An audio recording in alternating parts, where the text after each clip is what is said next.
রোজা যদি কেউ রাখে মানুষকে দেখাবার জন্য সকাল থেকে শুরু করে সন্ধ্যা পর্যন্ত না খাইয়া কোনো পাগলও থাকবে না।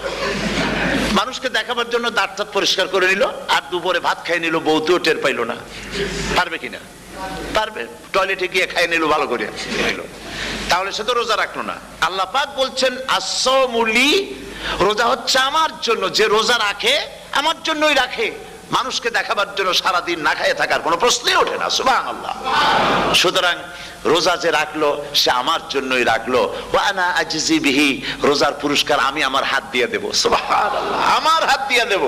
আল্লাহ পাক ফেরেশতাদের কাছে এটা রাখেন নাই, সব নেকি তোমরা লেখো গিয়া, আর রোজার সওয়াব আমার হাত দিয়ে আমি দেব। সুবহানাল্লাহ। এরপরে আল্লাহ পাক বলছেন, অন্য রিওয়ায়েতে এসেছে রোজা আমার জন্য আর রোজাদারের পুরস্কার আর কিচ্ছু না, রোজাদারের পুরস্কার আমি আল্লাহ নিজেই পুরস্কার হয়ে যাব। সুবহানাল্লাহ।